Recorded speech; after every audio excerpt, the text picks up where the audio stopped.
Hangout, a podcast where two bearded film fans watch the best and worst horror movies of all time. My name is Luke Condor VK, joined by my regular co-host, Mr. Ben Errington. And we've got a guest with us today, a certain Mr. Ryan Chisholm. How's it going, Ryan? You alright? Yeah, very good. Thank you for having me on the show. That's alright, that's cool. I always see you sort of knocking around in the Facebook group every now and again and chatting and that kind of thing. So, I mean, are you a big horror movie person? So, I ignored the genre for so many years because growing up I was always watching the horrors that were pretty crap, like the typical teen horrors. Yeah. And it was a few years ago watching It Follows. It kind of woke me. I was like, wow, there's like so much of the horror genre I've been missing out on. Yeah. So the last few years I've become a big fan and catching up, really. Cool. Okay. So, what would you say It Follows, and is there any other ones that have like really kicked you in the nutsack, and you're like, "Oh, this is great, this is fantastic." Yeah. Well, I mean, like I like the Ari Aster films. I didn't like Hereditary the first time I saw it, but the second time I really took it in, appreciated it. Yeah. Jordan Peele's.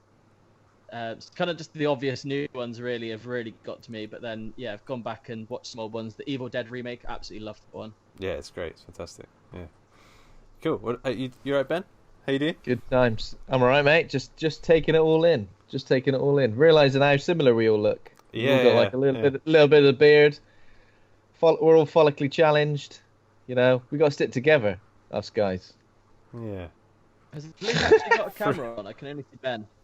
Oh, yeah, I have got my camera on, but I don't know if I don't know. I have got it on, I think, haven't I? I'll just look at Ben the whole time. Yeah, you might want to see him. Makes no difference. We both look the same. Yeah. You'd be like, which person am I? Ben, but the other way. If we put our heads together, we'd look like a Doug trio. Yeah. Yeah, that's true. That's it. Which one's which? They're all the same, aren't they? They're all the bloody same. Yeah. Okay, so so is there any news going on? What's cracking on? I mean, I know there's the big news, but is there any sort of smaller, less scary What's the news? bloody big news? Less scary news. Yeah. So there's not a lot of news. Like, I've been scouring the World Wide Web, looking for news that isn't scary. I've seen loads of scary news, but all of it's real That's life. a scary one. So, Yeah, the whole of the news is scary at the moment. yeah, so a lot of it mainly just things getting cancelled and things not happening anymore. But like, I don't know what point it can get to now where something's going to get cancelled and I'm going to be shocked in any way. Mm-hmm. Like, Glastonbury got cancelled. It's like, right, yeah, expected that. Everything, yeah. So films are getting cancelled. Obviously, our team to the Olympics now. They're not going. Oh, bad news, our guys. team. Yeah. Oh, you mean not me? Not me and you. We've been training them all year, and then they can't go anymore. They're going to be so disappointed. Yeah. They're going to be fuming. Sorry, guys. But yeah, it's just things getting cancelled. Like Walking Dead series are like stopping. They're stopping being made. There's films obviously that are made and ready to take in. Mm-hmm. So like A Quiet Place 2, which has been suspended indefinitely. Do you think? Obviously, some studios this week have been releasing films on demand. Invisible Man, The Hunt, for example. Do you think that's going to happen to films like that, or do you think things like A Quiet Place are too big a release for them to hedge their bets? Well, who knows now? I mean, how long is this thing going to go on? Cinemas are now like you can't go into them; they're closed. You could try, you can get in there if you really try, but there's nothing on. Yeah. So I mean, I've made it clear that I've made it clear that I don't know if I agree with this sort of releasing online thing, because it's going to take all that dollar away from the cinemas. And the cinemas are probably already struggling a bit anyway. So this week we saw that Cineworld have apparently laid off loads of staff. So they've laid off staff who apparently who were like full time and had worked there a certain amount of time. So they didn't. I wasn't sure. I kind of just saw the headline. Did you see that? Yeah, I mean. So I mean, even if this kind of like blows over in a few months, which I probably won't, but you know, the optimist in me thinks it might. Then Cineworld's like screwed. Yeah, exactly. I mean, I kind of feel like they should hold back the films and just release them properly when the time comes. But I don't know if that's going to happen, because this is going to go on way longer than I thought it would. So they just need to get these films out now, because What has everybody been doing in quarantine then, currently? Oh, I watched The Platform on Netflix. is that good? I saw a review on that, but it looks alright. I really enjoyed that. It was for an hour and a half film. It was a bit slow. Like everything about it was God, this interesting. just taken like an hour and a half. Longer than it was. Go on, sorry, Ryan. Yeah. Yeah, no, I was just saying, like, obviously it was only an hour and a half. But because it's all in one location, it did drag a bit. But most of it was good. So, Where was the location? What was the location? so they're in a vertical prison underground. Oh, okay, yeah. Yeah. So Is it an English film? Is it English language? No, so it's in Spanish, but when you load it up on Netflix originally, the default option is English dub. That's the worst. And it wound me up straight away because obviously the lip sync was all off. Yeah. You ended up doing it yourself. Yeah. Yeah, I know what you mean. It can be a little bit frustrating. I didn't really know much about that film until you mentioned it on Twitter, so I probably will check it out, seeing this is on Netflix. Is it like a new release? Like it's just come out on Netflix? Yeah, I think the trailer came out about a week or 2 weeks ago, and then it just went straight to Netflix on Friday. Sweet. Very nice. Have you been watching anything else, Ryan? Is that it? Really? What, horror related or anything else? Rewatched The Invisible Man because we were just talking about films being released on stream, so I did rent that even though I'd already paid to see it in the cinema. Yeah, it's good. So it's a really good one. That. Yeah, I really enjoyed that. So you've seen it? You've seen it twice now? Yeah, I did. So it's my housemate hadn't seen it, so we were going to go to see it at the cinema together. And then I was like, well, it's on demand now. Let's just get it on this one. Did the tension hold up on a rewatch, even though you kind of knew where it was going? For me, it didn't because we were watching it on my TV in the living room rather than in the cinema, and I knew what was coming. It was less tense. I think my housemate still said it was quite tense, but he was on his phone a little bit, as you would be when you're watching a film at home rather than cinema. So I do think that might have taken it away a little bit, but he still enjoyed it, and I liked it on the second time. So yeah. I think I'll rewatch that one. Probably leave it a little bit longer first. Yeah. It doesn't really feel like that long ago since I watched it, but yeah, that was cool. Have you watched anything, Luke of Condor? I don't know. I feel like I've watched a lot of Hell's Kitchen, but that's sort of accidental. Accidental. Well, you just kind of sit down and you just accidentally press play on an episode of Hell's Kitchen, and then it's on for hours. It doesn't stop. It's just constantly on. It's because it's playing more than one episode. That episode isn't 4 hours long. It's just more than one. You know that, right? I wonder why the people kept changing every 13 hours or so. Hang on a minute. Who's this lot? There was actually a tweet about that I saw online. Like someone's granddad was like watching Netflix and didn't know that it wasn't a film, so he was just like, I was up for ages watching that, just didn't finish. So that's you, Luke. Like, the episode's just rolling on. You're like, who's gonna win Hell's Kitchen? Yeah. Are you still watching? Kitchen. Do they win? They Are do. You still watching this? Everyone wins in a way, but apart from the ones that get eaten by Gordon Ramsay. But it's what else did I do? So I watched played Shadow of the Colossus, which is the remake on the PlayStation 4. Which, if you don't know, is about a guy, like a little elf man who has a dead wife or a dead girlfriend, and he travels to these cursed lands, and he makes a deal with this unseen, bodiless voice that he's going to kill these 16 Colossus who are sort of scattered around these lands, and then he's going to bring his wife back. And it's a beautiful, sparse, amazing game. It is amazing, but man, is it frustrating. Like, there's like a horse who you press X to climb on the horse, but then it doesn't climb on the horse, it just like somersaults over him. Like, there's so many, the camera angles kind of force their way to, like, they force you to look at the pretty bits of the game, which is fine, but if you want to look a certain way, you want to look a certain way. And yeah, I don't know, I very nearly quit because I was just so frustrated with it, but it's good. It's a good game. You should play it. Yeah, Shadow of Colossus. Yeah. I've got it lined up. Did I mention the Resident Evil 3 demo last week? Did I mention that? I don't think I did because it came out on Thursday. You did a playthrough, right? Yeah, I did a little playthrough. I mean, it's pretty short. Like you could probably smash through it in, if you were really rushing through it, you could probably do it in like 10 minutes. Take your time a bit, maybe like triple that. But yeah, it seems really good. A bit more action orientated than Resident Evil 2. Nemesis turns up near the end. Yeah, it's good. I like I how you like can it. do that move. There's like a move in this one where it's like when you thought there was another step, but there isn't a step. Yeah, Do you know what I mean? exactly that. Or when you do it and your soul leaves your body. When you're like walking down the stairs it's in the morning and then you miss it. Soul leaves your body. You can do that, and it's handy because I find in Resident Evil 2, like Yeah. the zombies have got such reach, that it almost feels unfair. Like you're trying to dodge things and I they're find that really reaching and scary. grabbing you. It's like a game of Tig. Do you call it Tig in Bristol? What's that like tag? Tag. Yeah, we call it Tig here, I guess. Tig. Anyone loud different? Tug. Bloody Just a different game, Northerners. that. But anyway, Tig. Tug. Yeah, so the zombies, like Resident Evil 2, when you're running away, and you see their hands sort of creeping into the camera from behind. Yeah, it's a good creepy feel, that. It was good. What have I watched? Have I told you what I've watched? I'll tell you what I've No. watched. So I watched a film called Swallow. Oh yeah. Which Wait, I you kind told us of- about this last time, didn't you? Did you?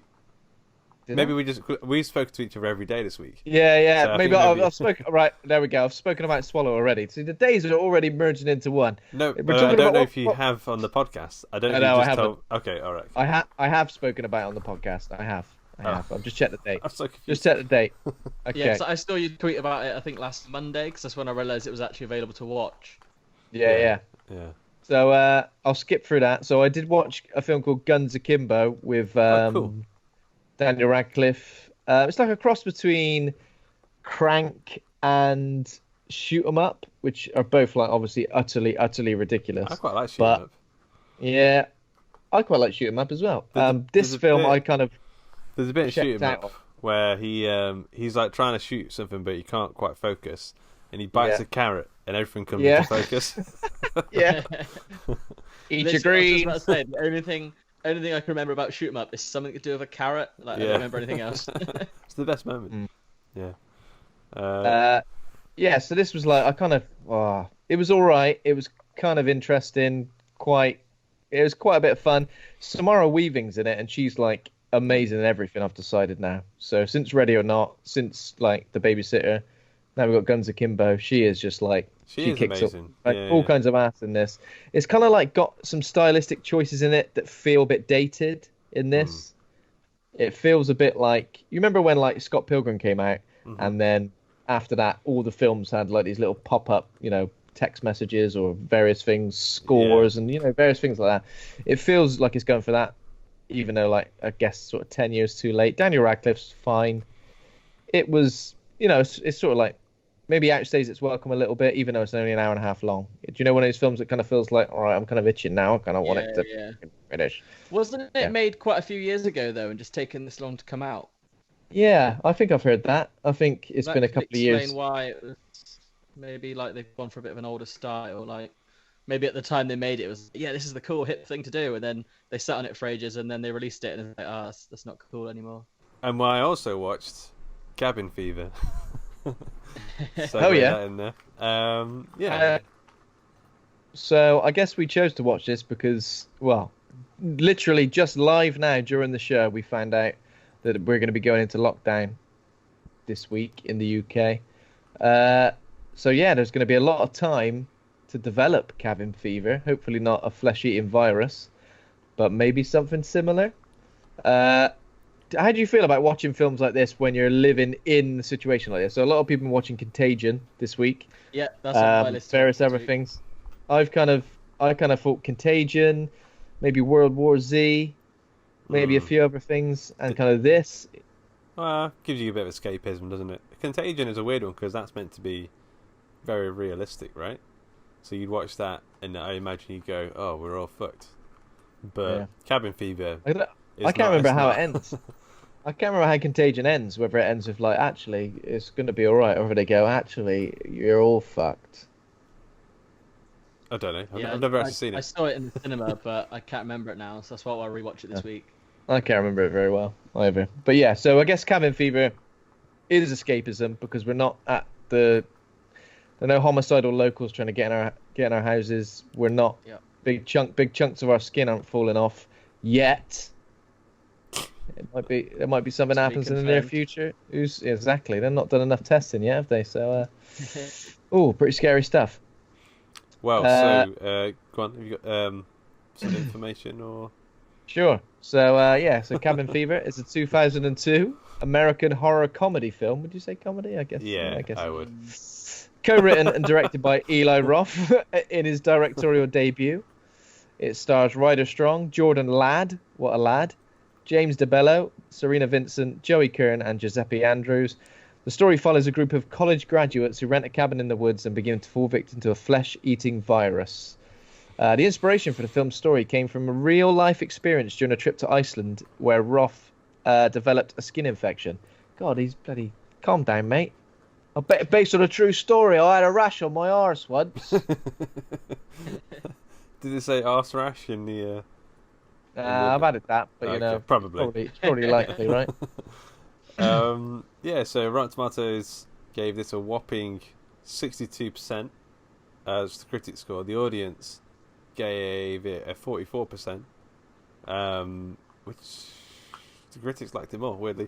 Okay, and Letterboxd is sitting around 2.8 out of 5. So what's that, like a low C minus? 2.8 out of 5. That's a low C? I don't know. I mean, this is way weirder than I remember it being. Like, it's not as straightforward as I think I thought it was. Have you seen it before? I've seen it before, a long time ago. I don't remember hardly anything about it, but the tone of it, I kind of must have completely forgot. Yeah. Because there's stuff in this where I was just like, what? I kind of thought, as far as I remembered, it was sort of like a sort of teen horror style film. I didn't think of it anything else other than that. It's kind of got a bit of a comedy element to it, black comedy, bit of ridiculous element. But yeah, how about you, Ryan? Yeah, I'd never seen it before, so it was the first time watching it.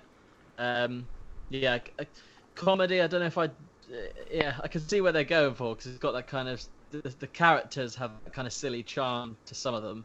Dr. Mambo, or not Dr. Mambo, but the guy that Eli Roth plays, the stoner, kind of like he's a full on. He looks like a naughty new metal band, like you could put around it, and he would just fit it. Yeah. You wouldn't question it at all. How does everybody feel about Eli Roth in general then? Because obviously he was, when he first sort of came onto the scene, he was like Quentin Tarantino's protege. A lot of people thought he was going to be the next big thing. And I mean, he's got some good films. So what films have we got? So the only other one I can think of is Hostel. Hostel was a big one, wasn't it? Okay. Hostel 1 and 2.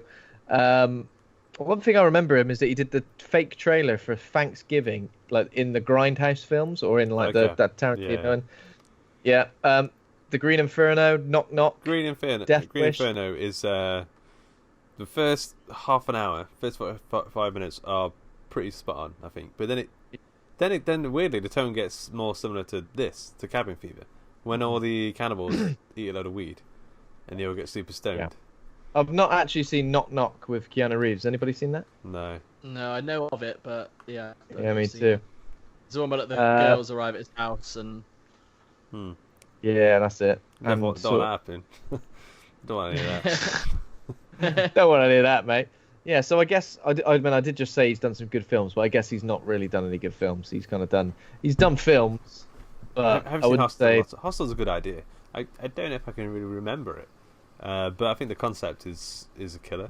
The concept's a killer, but obviously now you go back to it after so many years of those sort of torture porn films that it's probably lost its impact. Yeah, definitely. I remember around the time it came out, and I was quite young, so I didn't watch it, but even just hearing the plot of it, and I remember it really stuck with me. So like Luke just said, it was a really good concept of the film, but I don't think they really pulled it off that well. Yeah. I know what you mean. And films like that kind of have a certain amount of controversy around it, don't they? Where people go, "Oh my god, it's disgusting! It's so over the top and it's pretty much like a snuff movie. And then obviously people go, is it? And then they watch it, and then you're like, well, it's just the same as everything else, really, isn't it? But yeah, I mean, I remember quite liking Green Inferno because I find sort of cannibalism and cannibalism and stuff like that. There's quite some horrific scenes in that as well. Some good visuals as well. Yeah. And there's something a bit different in it, sort of taking place in the middle of an island, like a tribe. Well, was it an island? Was it like South America or something? Yeah, yeah. So quite an interesting concept. But apart from that, I guess he hasn't really reached the heights that I guess people thought he would. Hey, Ben. Like horror royalty. Go on. Knock, knock. Who's there? Keanu who? Reeves. Oh yeah, it's him again. He's everywhere, isn't he? The ageless stranger. That's classic. That's another film that's been put on. That's another film that's been put on hold. Matrix 4. Jesus, how dare you? Just put him in a. How far green into screen. making it did they even get? What was that? You sound like you were Like, how coming far out. into it did they get? I didn't even know they had begun production on it. I'd seen a couple of sort of things from the set. I reckon they'd done 2 scenes. They'd done 2 scenes, and they were like, "This coronavirus is shutting us down. We've only done 2 scenes. Get yourselves home. Everybody locked down at Keanu's place." They'll do it all remotely. Everyone will just Skype in recordings. It's the Matrix. On a green screen. Yeah, And they could probably do that with today's technology. Yeah. God, yeah. How long until we see the first film made entirely remotely? Is that a question? 2 years, I guess. Serious question. 2 years. Yeah. Come on, Luke. Luke, you can knock one up in your garage in an afternoon, surely. I can try. Okay. Right. So we got in this film. We got Ryder Strong, who I remember is the friend in Boy Meets World. Who? Oh yeah, the lead guy. Yeah, that guy. Jordan Ladd. That's actually a woman. Called Karen. Sorry. Yeah. These guys were all okay, weren't they? I think who's the louder guy? He's got the fifth wheel even. Yeah, I recognise that guy as well. Yeah, me too. Yeah. He just looks like a sort of a filler on any teen movie. Yeah. So I think when you watch like The Cabin in the Woods, and like that film is obviously riffing off the stereotypes, this film kind of very much leans into the stereotypes. Yeah. Yeah. Because you kind of got like the stoner, the jock type guy. I guess both of the girls are kind of like just. There's the blonde and there's the brunette. There's a blonde and there's a brunette. You got a blonde, right? What more do you want? The two personalities. Tell me something about her personality. Well, she's blonde. What more do you want? And there's a brunette as well. Bloody hell. Got enough of this going on. I think they do lean into more stereotypes. That you've got like the brunette is more of like the kind of the modelly cheerleader type one, and then the blonde one is the girl next door type. You know, the one that the main guy's kind of always had a crush on. Yeah. So, yeah. Like there is. I don't think there's a slight difference in them. Were there any like characters that had any redeemable traits in it? Because the lead is like definitely a sex offender. We're pretty much. Yeah. That's pretty much established at some point. I did note to bring that up.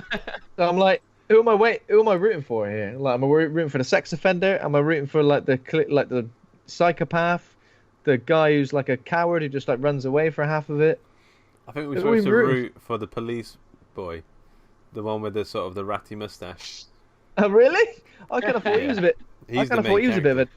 He's a surprise protagonist. Yeah. He was also a bit noncy. He was definitely involved in some underage drinking at one point. Yeah. Yeah. So you're think underage, right? No. I think what we're supposed to be rooting for, the true protagonist of this, is the flesh-eating disease. Yeah. It hasn't even got a name, is it? The cabin fever. You know, the cabin fever from Cabin Fever. Yeah. Cabin feveritis. It's certainly this story, the plot itself is really weird. I thought it doesn't really seem to have a proper narrative structure. Like it just seems to introduce the concepts and a bunch of stuff happens.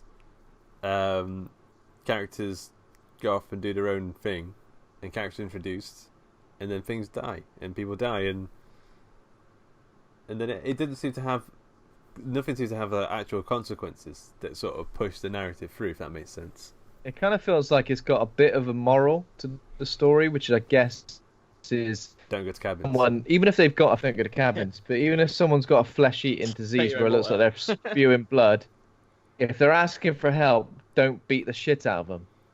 I guess. I got the impression that you should beat the shit out of them quicker and better. Like you just don't want to get serious. Yeah. Because as soon as you let him get in the car, he starts spewing up everywhere. I mean, I don't know how these people got sick. It was in the water, so I guess it wasn't that guy's fault. To be fair, it could have they could have caught this a multitude of ways, couldn't they? I don't think it's just the water. If it kind of make you feel like you don't want to drink water anymore, like I'm not drinking any water anymore. I'm just going to be drinking only Fanta from now on. Oasis Red. Only Oasis Red. You're going to be brushing your teeth with it. You're going to be having a bath in it. Yeah. Okay, so the film starts. We've got our main character, the cabin fever, and it starts out. We go see it, but it's in a dead dog. That's how it's like humble roots inside a dead dog, and then this guy's like trying to the hermit guy. I don't know if he's got a name. Henry. His name's Henry. Oh yeah, no, there is. Yeah. Henry the Hermit. Henry the Hermit. Yeah. Okay. Henry the Hermit's trying to feed his dead dog, but the dog's dead. Yeah. So yeah, exactly. It's weird. It definitely doesn't look alive, unless so when he. Why is it middle all open? Where does this fever come from? Like we don't actually find out, right? We never find out what is the cause. I don't think we ever find out now, which is why the film kind of like hints towards a sequel where I guess. I mean, there is a sequel, isn't there? There is a sequel. So I don't know if we find out something about it then, whether it was created in a lab, whether it was, whatever, whether a dog's insides just exploded one day, and then that's what happened. I mean, it's probably just the dog ate some shit or something. The dog must have ate something. He ate its own shit. That's why you get cabin fever. Okay, so Henry opens up the dog, and he gets splashed in the face. And then we cut to that's like our opening gambit, and then we cut to our main characters, college students getting ready for some cabin fun. I mean, this is like, it must be like an American staple. They must always go to cabins, right? I've never done it. Yeah. So apparently it's to celebrate spring break. So clearly, I mean, with all this current virus stuff, I don't know if you saw some guys celebrating spring break and still going out and socially and like mixing socially, and then there was a story like literally 2 days later which was 15 confirmed cases of people from spring break have got coronavirus. Clearly just spring break is bad. Spring break is bad for everybody. No matter how you're celebrating it, you're going to get some sort of disease, whether it's a skin eating infection or coronavirus. Just stay away from spring break, because we don't really have spring break in this country, do we? Well, I mean, what is the equivalent of that? Easter holidays. Harvest Festival, I was going to say. Harvest Festival. Such a British thing. Spring break! Maypole dancing.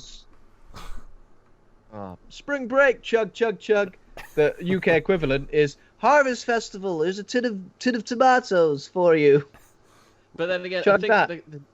The drinking culture in the UK is so much bigger than anywhere else anyway. I think that's why we don't need to have if we just kill ourselves off. We're already we drunk. Added to what we've already got. Yeah. We're already drunk. We don't need a bloody spring break. There's another reason to do it. Have a bit of downtime. Has anybody else? I know this is maybe the third time I mention it now, but has anybody during this quarantine period been drinking a lot more? It feels like that time between Christmas. Yesterday about 3 o'clock I started drinking. Yeah, yesterday at 3 o'clock I popped open a beer and I just fell asleep after that. It's just... What kind of consequences is this going to be on the world? I mean, I guess we're already screwed. So whatever happens, happens. If you got to do it drunk, then you got to do it drunk. Yeah. So our teenagers, they get to the cabin. Oh no, they stop off at a petrol station, which is Yeah. which Oh, is the yeah. standard. You have to do that in a cabin horror movie. Yeah. There's like a little kid with like a mullet or something like. Pat Sharp. It's Pat Sharp from Funhouse. It's his son. Matt Sharp, and Matt Sharp is like sat there on his like a porch thing, and then someone, I can't remember who it is. I think it's the main. I think it's the guy from Paul. The main character, yeah. Yeah. So he sits next to him and he pats him on the head, or something. I don't know. He offers him a satsuma, and Matt Sharp bites him. I don't understand why. Why he bites him, and then the guy comes out and says, "Everybody knows you shouldn't sit next to Pat or Matt Sharp. Everybody knows you shouldn't sit next to Pat Sharp. That's why we did his hair like that, so you might think he was Pat Sharp and not sit there." Oh man, yeah. So then that kind of just happens, doesn't it? And then they end up going to the cabin. There's not much. No, yeah. there's a bit more. They're gone. Because they go into the shop with like, the guy that's owning it, and they're like, yeah. They're like, what's this for? And they're like, oh, that's for this. And then they spot a gun, and don't worry, I'm not going to say it, but they were like, what's that for? And then there's like obviously a blatant bit of racism when he's like, that's for the. Yeah. I'm not going to say. That's for the bloody N-words. And it said to sort of kind of initially show off that these are the backwards people who you know, they're idiots, but dangerous idiots. I didn't expect it to be a setup for anything, though. No, me neither. Yeah. I didn't expect that. I thought it was just a throwaway bit. You know, we're supposed to think, these bloody backwards people living in the sticks. Bless them. So they get to the cabin, and who we got? So Marcy, and I think it's Bert, who has lovely blonde hair. They get to it pretty much straight away, and he gets a thumb up the bum, I believe. Yeah. He likes it though. He really likes it. Yeah. He's like, wasn't his name Jeff, the blonde guy? Oh, have I got him mixed up? Oh, okay, yeah. So Jeff. Yeah, Draco like Malfoy. The name of the dumb guy. So Draco Malfoy gets a thumb up the bum, and at the same time, Bert's the sort of jockey sort of guy. I guess I don't know what he is really, but he's got a gun and he's shooting. He's like a jock / just too over the top and loud. Like if you were mates with him, you'd just be like, just chill out for 5 minutes, mate. Yeah. Just chill out for 5 minutes, please. Trying to have a lovely chat here. Yeah. And then we've got Paul and Karen, our main character and the girl next door type. They're sort of, I think they go to the lake or something, and they're sort of floating around, and he's perving on her pretty strongly. Yeah. But they're friends. He's doing a lot of perving. He's doing a lot of perving a lot of the time, isn't he? Yeah. It seems really outdated now, because like they try to set it up like he's this kind of romantic character who's really, he just has a crush on this girl for a long time, but the way it goes about it is really quite just not right. It's weird to think that it's 18 years old, this film. Is it? Yeah, 18 years old. That's insane. Yeah, that's pretty insane. Yeah. Yeah, so there's a bit where Bert is like shooting squirrels, isn't he? He's shooting squirrels. He's out with his gun. Is it? I mean, it's like a proper rifle, isn't it? It's not like an air rifle or anything. He's going around with a proper gun shooting squirrels. And he shoots the hermit, who is obviously a lot more disfigured and bloated and bloody than we was when we saw him originally. Yeah, he's got really bad eczema.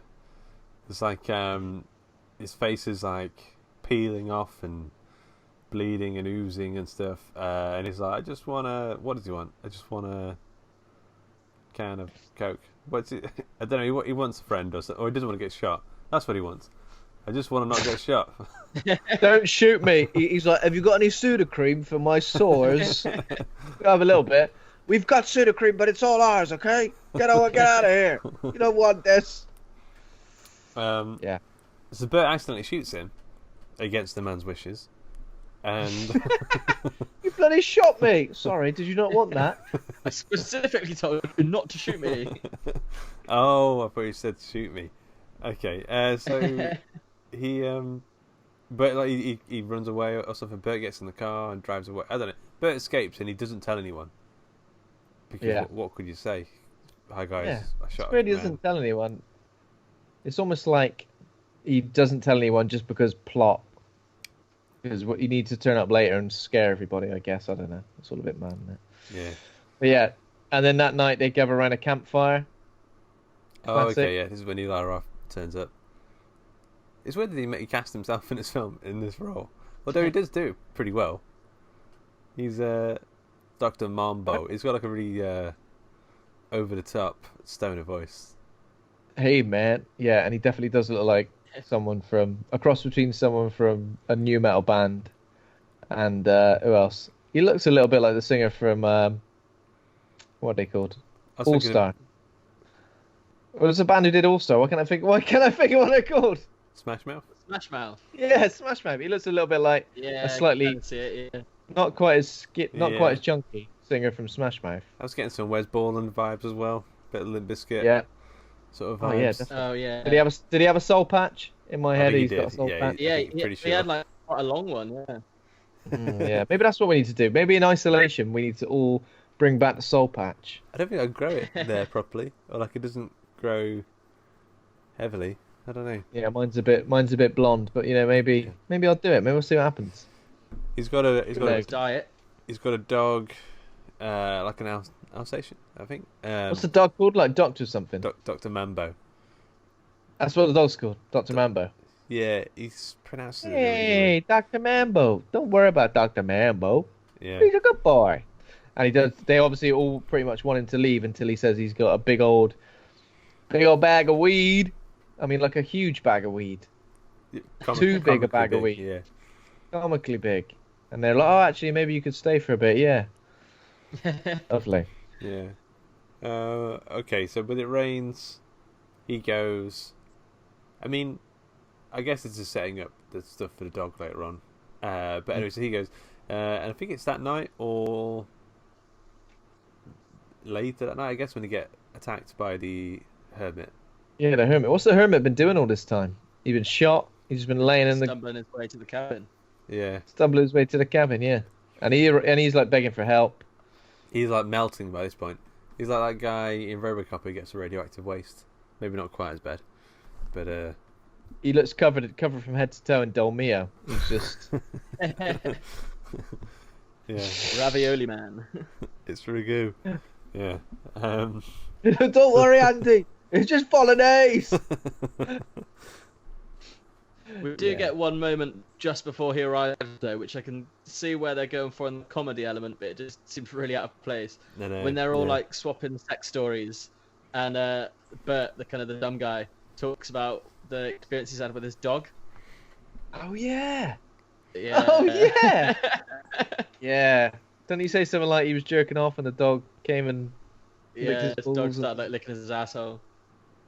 I swear I've heard that as a stand-up routine in a couple of places at some point before. I mean, it's a great story, isn't it? It's a great story. When someone tells you that, you go, bloody hell, what a legend you are. Yeah. What a legend. Yeah. Indulging in bestiality just for kicks. Yeah. Well, like that's sorry, I can't get off the subject. I feel like if I was doing that and a dog even looked at me, I feel like it put me off. Yeah. I wouldn't understand why you do it with a dog in the room. Yeah, get out of here. Scratching to come back in.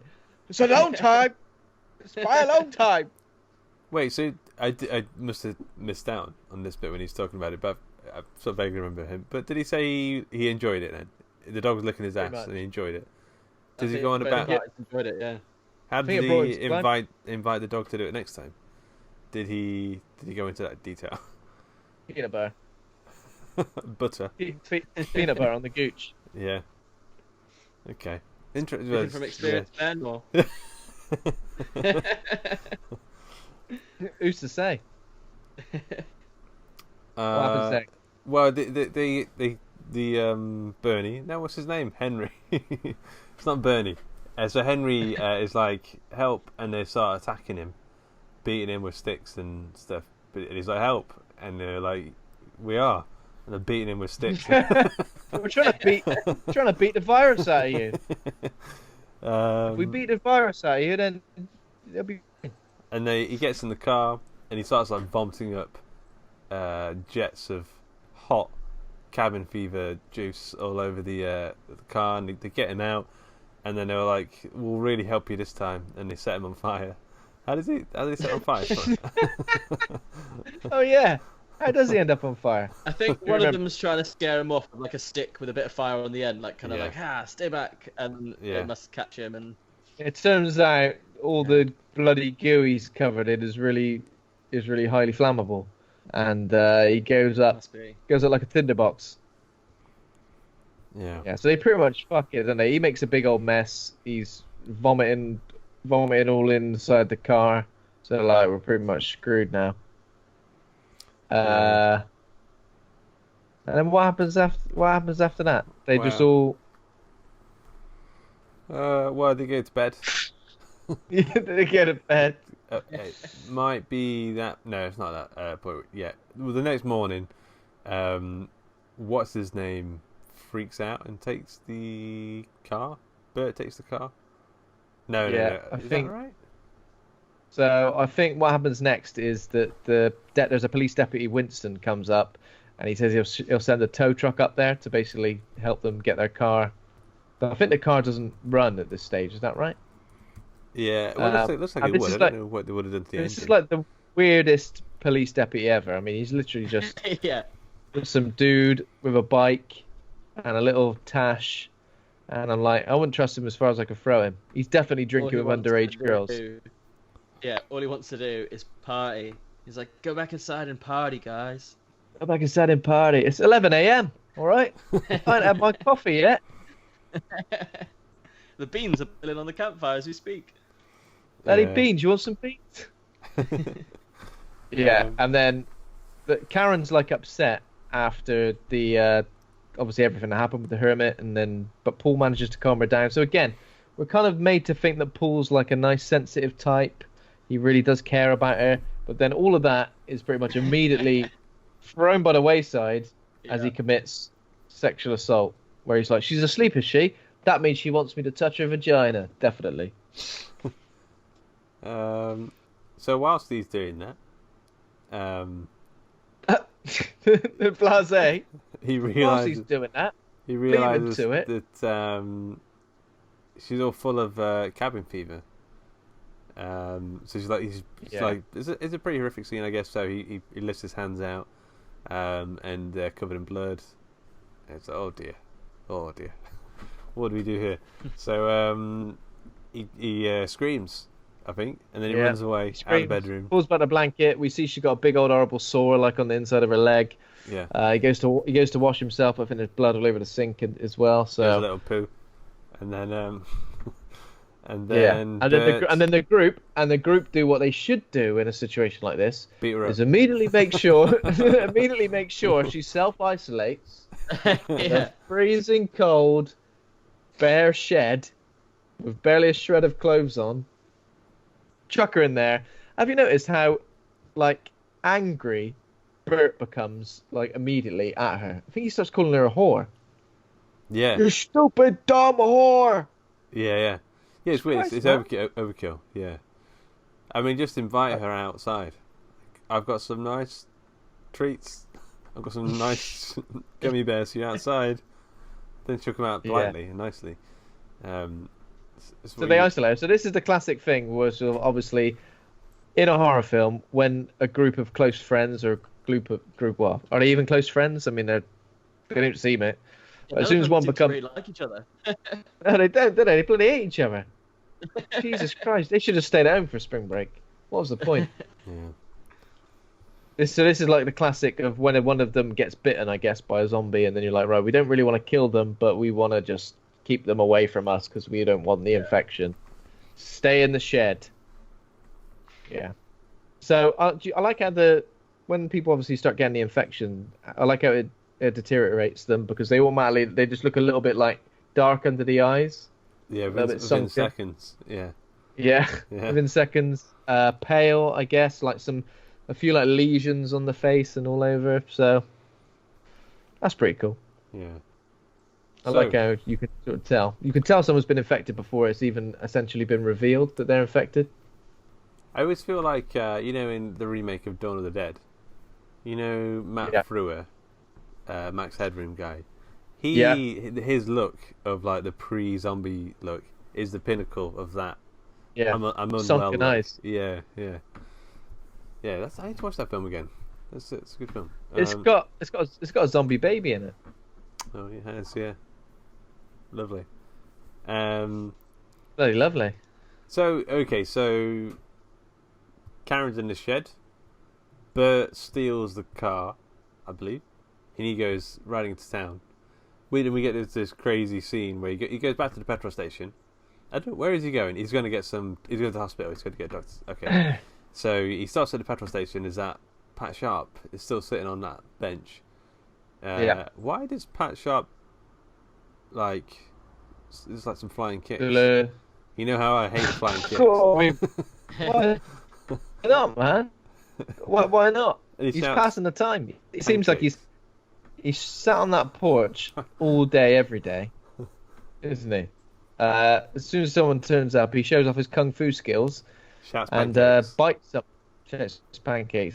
somebody with a skin-eating disease. Yeah, but instantly, as soon as he bites in there, we're gone, right? Maybe he's the real hero of the film, and like every time we cut back to him, he's learnt more ninja moves. Is actually just about him kind of getting, his belt in ninja, whatever, Yeah, exactly. Yeah, they're pretty good moves, though. I was pretty impressed by it. Yeah, they're all right. All right. I give 1 out of 4. I give him a low 2.5. Yeah, that's being generous. No, it's good. Oh my god! There's a weird bit. I thought I should mention this bit as well. There's a weird bit earlier where Jeff and Bert have a bet, like who can drink beer basically constantly during the trip. And we understand that obviously this comes into it because when we find out that the disease is spread through the water, we truly find out that Jeff has actually still been drinking just beer constantly. He hasn't consumed any water, which is why he doesn't contract the disease for as long as he does. There's a bit where he's terrified. He's scared of becoming infected, so he takes the beer and leaves. And kind of just walks off into the wilderness, I guess, just to drink his beers. Leaves like a big part of the film, doesn't he? And then do you reckon they just he had something to do during the filming where he's like, we'll just write you out for this for a few scenes. I'll go to a family wedding. Sorry. Good. It shows how much they obviously don't like each other and don't have any loyalty for their friends. Because as soon as Jeff's away, Paul bangs his girlfriend. Yeah. Well, there's that weird scene where she's saying it's like we're in a plane fall to the ground, and I found that really arousing. Or she says if you're gonna die anyway, you just want to find someone and put their brains out. So they have really awkward sex. This is one of the least sexy sex scenes I think I've ever seen. It was really just pushing at his shoulders. Yeah. Yeah. It was just I didn't believe why are they doing this? It almost felt like a sex scene just for the sake of a sex scene. Also felt a bit pissed off because obviously he gets his hands on her back and that spreads the infection. I think that was the only purpose of them getting into that position. Yeah, I felt a bit annoyed as well because I kind of thought, right, so he's sexually assaulted someone and then now he's getting laid. I'm almost come on, dude. Whilst his girlfriend's in the shed. Well, she's not his girlfriend, but Not his girlfriend, but she's in the shed. She's in the shed, out of sight, out of mind. Yeah. So then, what's her face starts to get worse now. So it starts off with the back marks, and she's like, "Paul, you really wrecked my back. You've got cabin fever all over my back." Yeah. You quit your nails. I played classical guitar. Thank you very much. And I've got a little cocaine fingernail, actually. This one. Perfect little bub. So she starts to get symptoms pretty quick, I believe. I think she gets in a bath, and then that's it. It's game over. Yeah. She's shaving her when legs. you're shaving your legs. In a hot bath and your skin goes all a bit red. It's just like that, but with an extra skin-eating disease, and she thinks, "I'll shave these legs. They're ever so prickly." Would This is pretty effective, though. Wouldn't you feel like, I'll just not shave my legs today? They It don't almost look like they seems need like it. It almost looks like she doesn't realise, because she's kind of crying and doing it, but then it's not until like she shaves the third amount of flesh off of her leg that she kind of screams. Yeah. Like she didn't notice I before. gotta say, out of all the gory bits in the film, that's the only bit that got to me, because I could just imagine like the razor going over the infection, just like, ugh, gross. Yeah. It was effective. It was definitely one of those moments. Yeah. Oh, no. So where's Bert? What's he up to at this point? So I think at this time, like the people from the convenience store, like the family of Pat Sharp, they all kind of decide that they're gonna come up to the cabin and fuck shit up. They all like bring guns and stuff. I guess because they realise something's going down. Bert back. Yeah, that's right. Right. Okay. And they shoot Bert in the stomach or something, right? So I don't think they get there yet. Okay. Yeah, right. I think initially, Marcy, who's covered in blood, runs outside, and she gets mauled to death by Dr. Mambo. Dr. Mambo. Yeah. But Dr. Mambo also gets in the shed, right? And he's just like munching away on Karen's face. Yeah. So Dr. Mambo is having a whale of a time. He's just Why is Dr. Mambo like trying to hunt them? Like he's maybe it's the cabin fever smell or We're almost something. made to think that like Dr. Mambo is just like as soon as there's blood, almost like a shark. Suddenly Dr. Mambo wants to feed. Yeah. But, and around about Never to that, is there? Yeah. Around about this time, Paul discovers the hermit's corpse floating in a reservoir nearby, and then we get a classic following some pipes to realise it leads to the cabin, as if we wouldn't put two and two together, but you know. He pokes with a stick as well, right? And then the ladder breaks and he tumbles in. Yeah. To be fair, when that ladder broke, I felt for him. I was like, oh no! Of all the places you could fall directly on top of the floating corpse. Oh, man. Yeah, it's unlucky. But, so basically it's all kicked off now. People are dying. Paul goes back, finds Marcy's remains, Dr. Mambo feeding on Karen. And he kills Dr. Mambo, who was going for him as well for some reason. And he's not got a cabin fever, although he might have now. He fell in the water. I don't know why this dog's. I don't know what this dog's motives are. Yeah. Nor do I. But I'm kind of thinking Paul could have got it out of about one of 10 ways at this point. Yeah. He definitely would have got it falling into the lake with the corpse. Yeah. Yeah. Did he fall in with his mouth open? He swallowed a load of water. Yeah. Screwed. Okay, so and now the people turn up, right? The not the hunters, but the petrol shop owners. They turn up with guns. Yeah. And they kill Bert with a gun, with a bullet. Yeah, so they kill Bert. Isn't he just like he's in the cabin? He's pretty much dying. And he sort of waits in the cabin with his gun, and as soon as they open it, they just shoot him. That's right, isn't it? He doesn't get much. So, yeah. He doesn't get much of a fitting end, really, does he? Well, I say fitting end, but he doesn't really get any sort of end. Take one out on its way down. I think it's only what's his name that takes him out, right? It's Yeah, I think Paul hits one of them in the face with a shovel. Yeah. Yeah. So Paul hits one. He falls back and shoots the other one. And That's then right, he hits the other one with like a screwdriver. Yeah. Okay. Yeah. The stupid one in the head.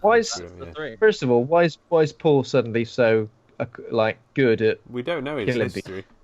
His history of violence. Like he was an assassin at some point. All they would have had to do, right, is not make him sexually assault somebody, and he would have been a much better protagonist, somebody that we would have been actually rooting for.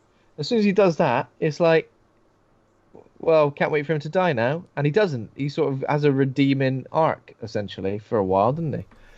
Killing people. Does he, though? Because the people are trying to contain... I mean, I know they're not doing the best way, but they're trying to contain the virus. And then he just starts killing them all. and then he goes, "I'm going to go spread this virus," because he's all bloody. And he walks and he goes to the campfire. Yeah, but why? Yeah, why? What's the point? Come on, man. You just want to watch the world burn. Yeah. So he gets. By the way, the makeup of Karen when she's had her lips bit off was pretty good. I thought. Pretty horrific. So he gets to the party. There's like Winston, the police person's there. They're all playing songs. I can't remember what song they're playing. I think it might be a made up one. All songs are made up though. Oh yeah, it's a really weird song. It's a really weird song and like a really shit song. Yeah. Like it sounds like the kind of song that somebody just is literally making up on the spot, and you go, "Come on, mate." Yeah. Come on, mate. Go back and put some effort in. This is why Paul isn't the hero, because he starts attacking the people. I think he elbows a harmonica down someone's throat. Yeah, which isn't possible. Okay, but if he's not the hero, then why haven't we got a hero? Why is there not a hero in this? I think when Paul arrives in this like weird underage drinking party thing, I think he's trying to get the help, but then they get the call in on the radio, don't they, to say like, "Oh, these kids are infected, shoot them," and then that's why it all kicks off. Yeah, that's right. Guys. Yeah, but the musicians weren't gonna. They probably would have ran away or something. I think one of the musicians was saying, "What are you waiting for? Shoot him." The musicians wanted him to die. All right, they deserved it. Okay, I don't know if they deserve to die. Interrupting the terrible song. Yeah. I don't know if the harmonica guy dies, does he? Because he's definitely just inhaled a harmonica and is playing. Well, it's like horizontal in his throat, like a cartoon. Like Cartoon, yeah. Also, when he turns up, he's like, "Hey, what's the cop called? Deputy Winston. What happened to the tow truck?" And he's like, goddamn, I forgot it. Do you know what he reminds me of? He looks a little bit like Norman Reedus, but like shit Norman Reedus. Yeah, he got the bad genes. He's like the clone. Yeah. Should have got. He's a twin that should have got eaten in the wound, but in 20 years, you're going to be a protagonist in a Hideo Kojima video game. He's like, "Nah, what, me, Deputy Winston? Don't think so." Underage drinkers. I kind of felt like he was a character from Superbad. Like he would have been more at home in like the police team. Yeah, I can see what you mean. Yeah. They kind of needed to like dial into his comedy a little bit more, though. I think because again, another character in this film that kind of is not one thing or another. Kind of feel like I needed more from him. Yeah. So what's his name? Starts smashing everyone up. Winston gives him. Oh no, he bashes Winston. He does something to Winston. Doesn't kill him, but he knocks him out. He knocks him out, I think. Yeah. Clocks him on the noggin. Yeah. And then he gets in a. He gets hit by a truck or something. This is weird. He like lies down in front of a truck, but the truck stops, and then they take him to hospital. Yeah. That's what happens. Maybe he thinks that's the only way he's going to be able to get to hospital is if, because if he just flags one down, maybe they'll know that there's some kids out there with a flesh-eating disease. I don't know. Who knows how it works? Yeah. So at the hospital, there's like the local authorities are asking him how he got the disease. I think he tries to tell them, but can't quite because he's parched. Ironically enough. I'm dying for a Fanta. If you've got a Fanta on you, have you got 50p for the? Have you got 50p for the can machine, please? Sorry, it's £1 these days. Inflation. And he tries to scream. Oh, fuck! So then the local authorities are like, okay, we'll sort it out. And they go to the cabin where Blondie has been living in a cave or something. He goes into the cabin. He's rejoicing because he's made it and he's that good, really proud of himself. But then there's like about 20 people with machine guns or shotguns or something, and they start blasting him up. So he's dead. And then so the ending is really weird because it looks like the town goes on as if it's all normal. Paul is now like dying in a ditch, but isn't quite dead. So he hasn't survived, or he won't survive. And then the town is like, it's like selling lemonade. It's like lemonade stands. They're having a whale of a time with the water fights. Yeah, the kids water polo earlier, didn't they? They got the water out the lake. Yeah. So and then we get the really weird ending bit, which is the punchline to that joke with the guy. Some gangsters turn up randomly. They look like gangsters. I don't know. They look I more guess like we're rap made fans. to think they're gangsters, aren't we? Yeah. Yeah. It's proper like I don't know if it's quite racial stereotype in there, isn't it? Like they play some hip hop music and then these three black characters. It almost makes me feel like Eli Roth had this joke, and he was like, right, I've got this joke, got this visual payoff that I want to put in a film, and he wrote a film simply to have that payoff in there. He had that ready to go years before he wrote any scripts. Yeah. So obviously they turn up, and the store owner from earlier who said that the gun was for the N-words, he was actually cleaning it for these lovely folk. Was he cleaning it, fixing it? And he's like, here it is. He's holding and he on to kind of it, like, yeah. he kind of greets them with like, what does he do? Like fist bump them, and it's just. Yeah. I mean, I didn't see it coming. It was out of left field. It was kind of ridiculous. I had to like rewind and like kind of watch the minute before that, going like, wait, where the hell did that just come from?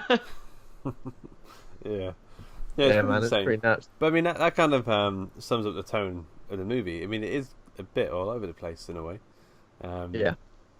But it's interesting. I'll give it that. It's not. It's an easy watch. It doesn't. It's not like a drag at all. So then the final bit is that at the convenience store, these kids have like been making lemonade. They've used some water from the creek, and they're sampling it to everybody, aren't they? They're like giving it to people, giving it to police officers. And then there is a bit in the post credits as well, which is like there's a large truck filled with like a water truck, and I guess it's like been taking water from the creek as well. Yeah. And that being seen leaving the store, so I guess we're trying to make to think the cabin fever is going to take over. And there we go. Yeah. Has it got like a 2000s new metal song playing at the end? I feel like it. Don't if it hasn't, think it No, did. I think it had a country song or the something. town are like playing on their ukuleles and stuff, aren't they? Yeah. Oh yeah. Yeah. Okay, I got some trivia. There we go. Okay. You ready, Ryan? Yep. Okay, number one. Which big shot Hollywood director stopped production of his movie to screen Cabin Fever to his cast and crew not once but 3 times? Jesus. So the film came out in 2002, so there's got to be something around then. I'm just trying. You said. Sorry, Ben. Carry on. I was going to say I'm going to say Tarantino just because I knew he loved him. He loved him at one point, didn't he? Yeah. Okay. You going with Tarantino? Yeah, why not? I was going to guess the same. Yeah. It's actually Peter Jackson. When they were filming Return of the King, he stopped because he's such a big fan of the film. Oh my god! To play it to his it's Peter Jackson, so like a Dead Alive. Yeah. That kind of stuff. Okay, number 2. Who got out a ruler to measure an ass crack during the making of the film? Who got out a ruler to measure an arse crack during the making of the film? Guessing Eli Roth. I mean, I don't. Why would anyone else? Yeah. I don't know. Unless he was really wanted it in the shot. He's like, I need 3 centimeters of ass crack. Any more, any less. Hang on. Okay. So I'll have to read this whole thing out here. So during her sex scene with Ryder Strong, Eli Roth wanted Cerina Vincent to be completely naked, but Vincent, who had previously played a student who never wore clothes in Not Another Teen Movie, was concerned that overexposing herself would lead to her being typecast, and refused to bare her rear in Cabin Fever. The standoff between director and actress became so intense that Vincent informed Roth that if he truly wanted a naked ass in scene, he would have to get another actress to play the role. Eventually, they came to a compromise, and she said, "You can show 1 inch of my ass on the film, no more, no less." So when they started to film it, Roth brought a ruler, and he literally measured the amount of ass crack on view to make sure that they were getting their maximum, getting their money's worth of butt crack. Can you imagine that standoff? And she was like, "You can show 1 inch," and he just had that ready to go. How would she know? How would he he'd measure it and then he could just pull it down a bit more, or I don't know. That's 1 inch. It's like the entire 30 centimeters. Yeah, it's It's How do you maintain that as well? Because surely if she was like tape. wrapped in There's like a tape some sheets. Okay. tape on the butt. Okay, that makes sense. Okay. So it was Eli Roth. Well done. Number 3. Which scene was made up on the spot on account of someone having a black belt? On account of someone having a what, sorry? A black belt. Black out. It must be that kid. Yeah. The pancake scene was made up during filming Yeah. after Eli Roth saw Matthew Helms, Matt Sharp, practicing Taekwondo during a break. He discovered that Helms was a real-life black belt, so he decided to add a scene to give a chance for the kid to show off his moves. Good stuff. There we go, the real hero of the film. Yeah. Number 4. How many times does the Winston character say the word party? I'm going to say 7 times. Okay, 7. What are you going for, Ben? Sorry, Ryan. I'm going to go for 8. It's actually 15. He says the word party No 15 way. times. Party, party, party, party, party. Party. We'll end Party. on a name game round. So Ryan, if you're aware, name game is where the name of the film is Cabin Fever. So there'll be another name of another film that will rhyme or sound very similar to Cabin Fever, and I'll give you the synopsis, and you have to say the name of the film. That's so confusing. It's made up films, yeah. Yeah. Okay. Yeah. Okay. So this film is about a group of teenagers who go to the woods and develop killer asthma.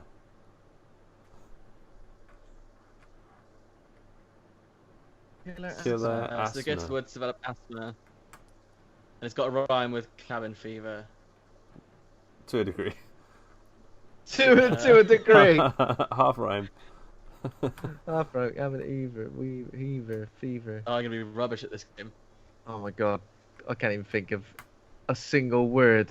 I feel like I'm going to let you down here, Luke. If Give us a clue. Andy was here. Cabin Weezer. Ah. I was trying to think Weezer, but then I couldn't think of what the first word would be. Yeah. Oh yeah. So it's still in the cabin. Is it always, are they all in a cabin? Yeah.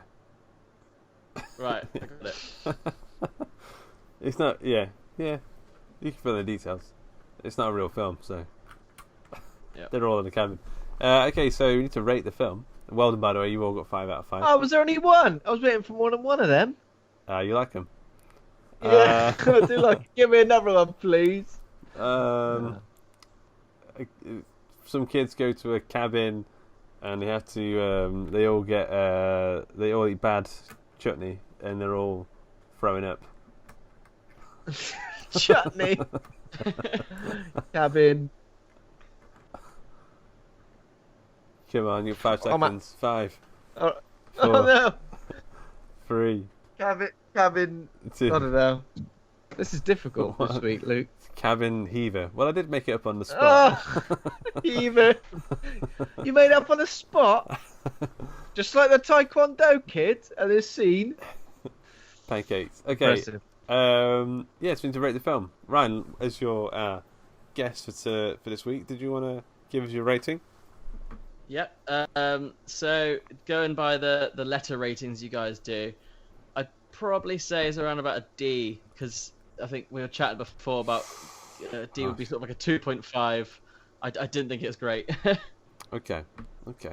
Maybe a D plus. Okay. Interesting. Ben, what are you going to go for? So, I'm feeling pretty similar to Ryan in terms of like how much I enjoyed it, but at the same time, I think it's got a few, even though it's kind of like of its time, it's still got a few like redeemable qualities to it. So even though it feels a bit dated, I can kind of see why people would have enjoyed it and why you probably would still enjoy it now. Characters are lacking for me. I feel like if I had better characters, it might have been a better film. I just feel like there's no characters who've got any redeemable qualities. There's no clear protagonist. There's no one really that isn't just a total douche. So for that reason, I think I'm going to go for a D plus as well. Okay. Well, I agree with all of those points, but I will say I feel like this film is still quite fun. I feel like it's got a lot of fun moments. It's very silly. even if it may be intentional or not. I don't know, like the pancake scene. I don't know. It's a very watchable film. I was going to give it a C plus. Oh, a C plus. Yeah. You've gone hella high up, haven't you? Okay, you're always more generous than me, anyway, Luke. So why change now, eh? Yeah. Ryan, so where can people follow you remotely? I do some reviews on Instagram, not just horror films. Just I do new films. So if you search Chiz Reviews, CHIZ Reviews on Instagram, you'll find those. When the cinemas are back open, I'll hopefully get some new ones on the go. Oh yeah. Is it only new films, or do you I started it just to it's only for my own benefit, really, just to like keep track of what I'm seeing, and if I'm writing down what I'm seeing and letting other people know like what I thought of them, I'm more motivated to keep checking out what's being released. Yeah. Cool. So Ben, you're at Ben_Errington. At Ben_Errington on everything. Yeah. Well, maybe not everything, but all the stuff that matters. Cool. And I'm Luke of Condor Kate on just about everything, I think. So become a patron over at patreon.com/Hawk and Cleaver. Thanks to Kovac Cameron for our theme music. Thanks to Acast for hosting this show. Thanks to the listeners. If you enjoyed the show, please consider giving us a rating and review on iTunes. Remember to hit subscribe. Come over to the Facebook group, Horror Hangout Board of Advisors. Thanks to my co-host Ben for being a right horror dude, but many thanks to our guest this week, Mr. Ryan Chisholm. Thank you very much. Thank you very much. Thank you very much, Ryan. It's been a pleasure. No worries, guys. Thank you for having me on. I've enjoyed it. Cool. Nice one, dude. Very fun.